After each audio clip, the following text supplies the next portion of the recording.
የውጭ ዜጋን ጨምሮ በበርካታ ነዋሪዎች ላይ በአዲስ አበባ የተፈጸመው አስደንጋጭ ድርጊት ችግሩ ከጊዜ ወደ ጊዜ እየተበራከተ ስለመጣ ከፍተኛ ጥንቃቄ አድርጉ ሲል ፖሊስ አሳስቧል። እነዚህ ተጠርጣሪዎች ተሽከርካሪ በመያዝ የተለያዩ ዘዴዎችን እየተጠቀሙ ይህን አሳፋሪ ድርጊት ሲፈጽሙ እንደነበረ ተገልጿል። አሁን ላይ ህብረተሰቡ ሳያውቅና ሳይጠራጠር ጉድ እየሆነ ይገኛል። ስለተፈጠረው ጉዳይ ሙሉ መረጃውን እናደርሳችሁ። ግለሰቦቹ በአዲስ አበባ በሁሉም ቦታ እየተዘዋወሩ ድርጊቱን ሲፈጽሙ ቆይተዋል። ታዲያ አንድ የጃፓን ዜጋን ጨምሮ የተለያዩ ነዋሪዎች ላይ ከባድ ወንጀል ተፈጽሟል። እነዚህ የግል ተበዳዮችም በወቅቱ የደረሰባቸውን ነገር ተናግረዋል። ወክ እያረኩ ያለው ፒያሳ አካባቢ ከሆቴል በመውጣት መኪና አጠገቤ መጣ። አንዱ ውሃ የመሰለ ፈሳሽ ነገር ደፋብኝ። ከዛ ይቅርታ በማለት በውሃ ጠረገልኝ፣ እጄንም አስታጠበኝ። ከሄዱ ከአንድ ደቂቃ በኋላ ስልኬ ከኪሴ እንደሌለ አረጋገጥኩኝ።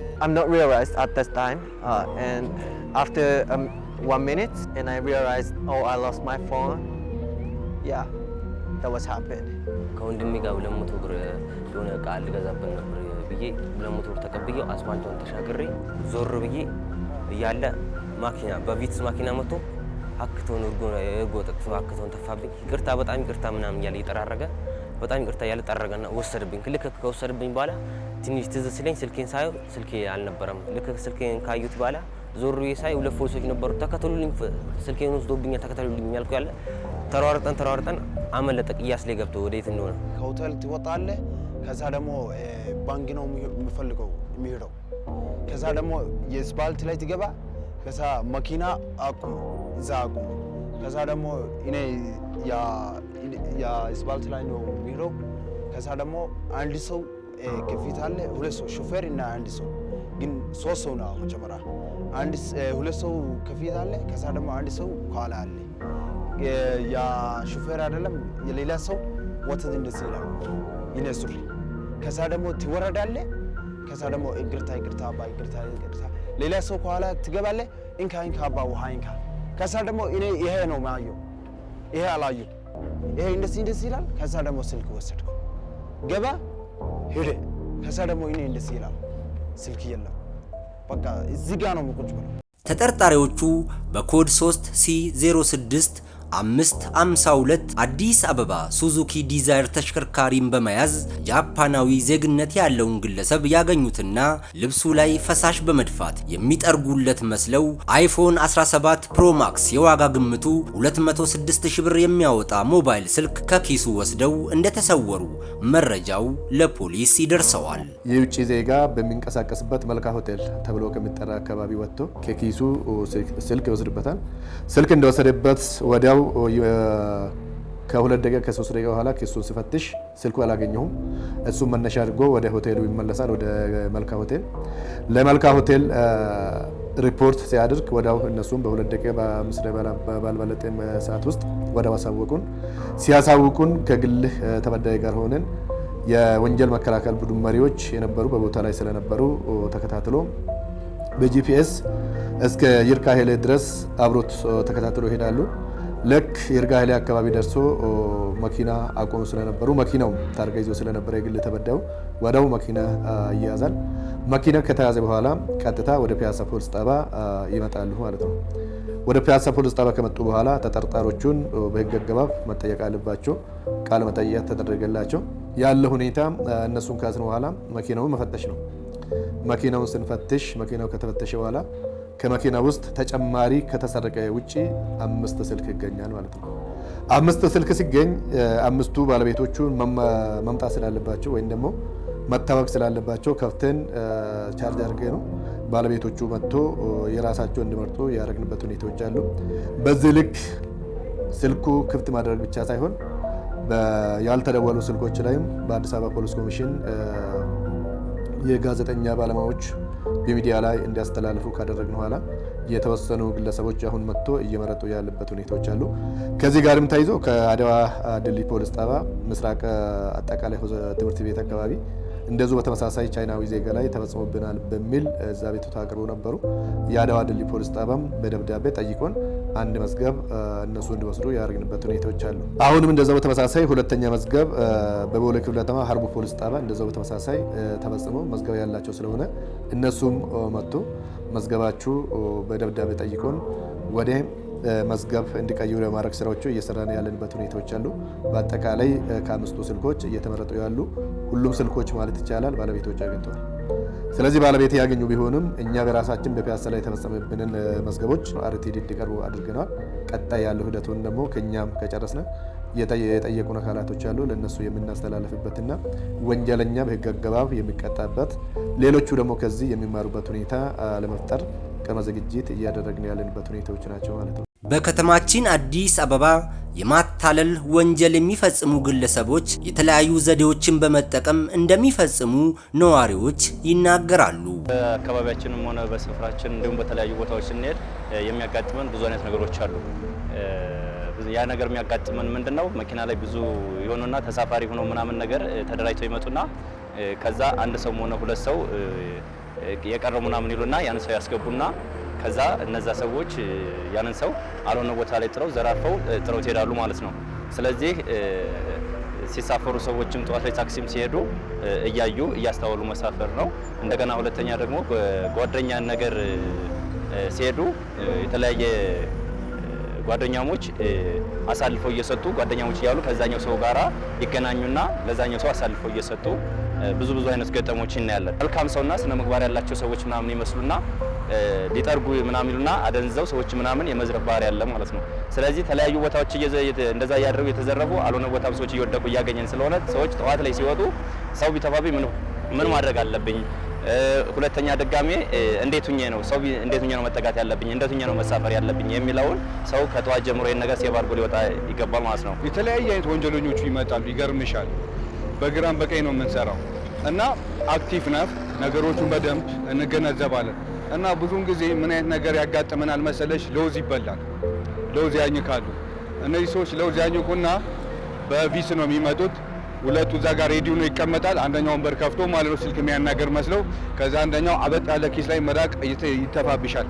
ወይኔ አባባ ሶሪ ምናምን ይልና ሶፍቱ ቢጠርገ የጨማለቀ ወይ ስልኩም ካለ ከፍት እያደረገ ነው የሚሄደው። አንቺ ደንበርበር ትያለሽ። ከዛ ይወስድና ይቅርታ ይልና ከኋላ ያለውን ያቀብለዋል።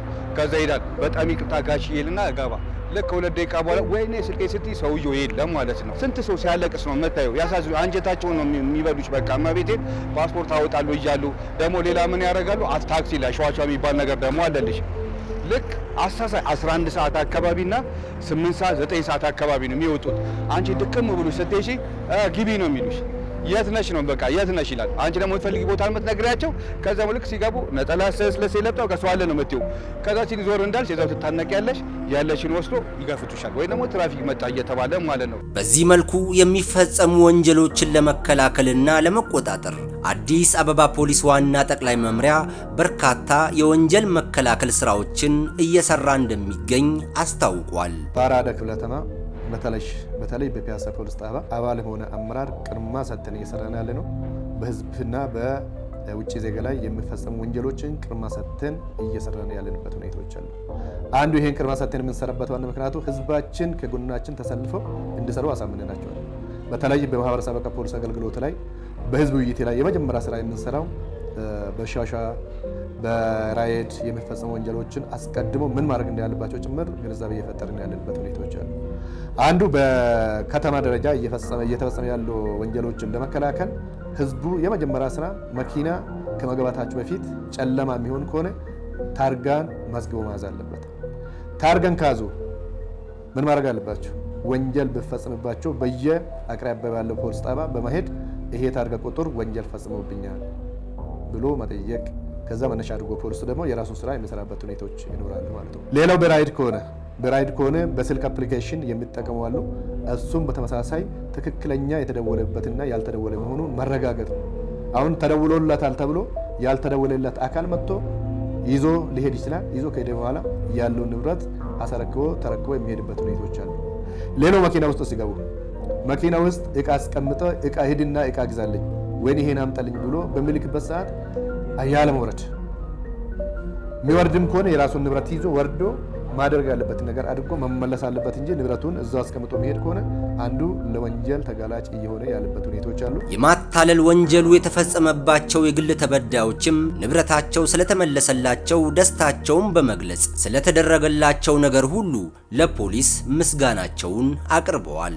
ተስፋ አላረኩም ስልክ የሚገኛል ብዬ እንደዚህ በጣም ተስፋ አላረኩም። ተስፋ ቆርጬ ከዚህም በኋላ እንኳን ቅስሜ ተሰብሮ ከዚህም በኋላ ተስፋ ይኖረኛል ብዬ ራሴንም አስቤም አላቅም ነበረ። ግን በጣም አመሰግናቸዋለሁ። በዛ ላይ መርማሪዎችን ተዚህ ውስጥ ያሉትን ሁሉ ነበር በጣም ነው የማመሰግናቸው። ወላሂ በጣም አመሰግናለሁ ፖሊሶቹ። በጣም ፖሊሶቹም አመሰግናለሁ። I appreciate the police and I appreciate በፖሊስና በሆቴሉ ሰራተኞች ትብብር ተይዟል። ሁሉንም በጣም አመሰግናለሁ። that they helped me. That's everything. I appreciate them. ሰዎች በሰላም ወጥተው እንዲገቡ ከማድረግ አኳያ ፖሊስ ህብረተሰቡን አስተባብሮ የጀመራቸውን ውጤታማ ስራዎች አጠናክሮ ቀጥሏል። ማንም ሰው ወንጀል ሲፈጸምበትም ሆነ አጠራጣሪ ነገሮችን ሲመለከት ወዲያው ለህግ አካላት ማሳወቅ እንደሚገባው መልእክት ተላልፏል። ታክሲ ውስጥ ስንገባ ምንድነው ማድረግ አለብኝ? ልሰረቁብኝ የሚችሉ እኔ ለሳላስበው ሊነሳብኝ የሚችል ነገሮች እጄ ላይ የሚይዝ ከሆነ መጀመሪያ ከኪስ አውጥቼ እጄ ላይ መያዝ አለብኝ። ጥንቃቄ ማድረግ አለብኝ። በእኔ ጥንቃቄ ጉለት የሚፈጸሙ ወንጀሎች ካሉ ደግሞ ምን ማድረግ አለበት? ማንኛውም ሰው ወደ አቅራቢያ ወደ ተፈጸመበት አካባቢ ፖሊስ ጣቢያ በመሄድ የተፈጸመበትን ወንጀል ማስረዳት፣ ካስረዳ በኋላ ወዲያው በህግ አግባብ ተከታትሎ የሚያዝበት ሁኔታ እንዲፈጠርበት ጫና መፍጠር አለበት። የተጠናከረ የምርመራ ክፍል አለን። የተጠናከረ የክትትል ቡድን አለን። የተጠናከረ የወንጀል መከላከል አለን። እነዚህ ባሉበት ቦታ ወንጀል ተፈጽመው ውሎ አያድራትም። ስለዚህ ሁሉም ጣቢያ በከተማ ደረጃ እነዚህ አደረጃጀት እየተፈጠረ ያለበት ሁኔታ ስላለ በእያንዳንዱ ቦታዎች ላይ ወንጀል ተፈጽሞባቸው ወደ ቤት መሄድ የለባቸው። መጠየቅ፣ ማመልከት ይሄ ተፈጽሞብኛልና ምን ማድረግ አለብኝ ብሎ ወደ የሚቀርቡ ፖሊስ ጣቢያ ሄዶ አቤቱታ ካቀረበ አቤቱታው መነሻ በማድረግ የሚገኝበት ሁኔታ ይፈጠራል። አብዛኛ ሰው ልክ እንደተሰረቀ ተስፋ ሊቆርጥ ይችላል። በቃ ከዚህም በኋላ እንኳን አይገኝልኝም ምናምን ለሚል ስለሚል እኔ ግን ተስፋ ሳልቆርጥ ሄጄ አስመልክቼ ሁሉም ነገር ከአንድም ሁለት ጊዜ ሄጄ ነግሬያቸው እሺ ተብዬ ከዛም በኋላ ከምሽቱ 4 ሰዓት አካባቢ ተነገረኝ። እንደዚህ ተብሎ ሲነገረኝ እሺ ሄድኩ። እናንተም ልክ እንደዚህ ተስፋ ያለ መቁረጥ እና ልክ እንደተሰረቀባችሁ ሄዳችሁ ወደ ቢሮ ሄዳችሁ ማመልከት እና መኖር አለባችሁ። በአካባቢያችን ላይ ወይም ሲሄድ ሰው የሆነ ነገር ቢፈጸምበት እንደዚህ ምራቅ ለምሳሌ ምራቅ ተተፍቶበት እንደዚህ ትትና ያለው ምናምን መስሎ ቢወስድባቸው ወይም በአካባቢ ባለ ሰው ላይ በአካባቢ ላይ ፖሊስ ጣቢያ ማመልከት፣ ከዛ በመቀጠል ደግሞ እዛ አካባቢ ላይ ኗሪ ወይም እዛ አካባቢ ላለው ሰው ላይ የሆነ ጥቆማ በማድረግና ሰውን ወደ ክትትል እንዲደረግና ወንጀለኛው በቅርብ እንዲያዝ ማድረግ ነው። አዲስ አበባ እንደምታየው እያደገች ነው ያለችው። የቱሪስት መናሪያ ነው የምትሆነው አይደል እንዴ? ሌባ ምንላቸው እኛ እነዚህ ቆሽሽ ያሉ ማስሽ የሚስቡት አይደሉም። ሌባ እንደኔና እንዳንቺ ጥድት ብሎ ዲያስፖራ መስሎ ነው ሌባ ያለው። ውድ መኪና በቀን እስከ 20 ሺህ 30 ሺህ ይከራያል። ሆነ ብሎ ለዚህ ፐርፐስ ተብሎ ማለት ነው። እና እንደዚህ አይነት ነገሮች ወንጀለኞች ናቸው ያሉት። እዚህ ላይ ለምሳሌ አሁን ታክሲ ሲገባ ማየት አለበት ተጠንቅቆ ማለት ነው። ሁኔታቸውን ምናምን ማየት አለበት። ምራቅ ሲታፋባቸው ምናምን ዞር በል አለማስጠቀስ እዛው ፈገግ ብሎ ማለት ነው። በራሳቸው በሚችሉት መንገድ መሄድ አለባቸው። አገባባቸውን አወጣጣቸውን ጥንቃቄ አድርጎ እንትን ማለት መከታተል አለባቸው።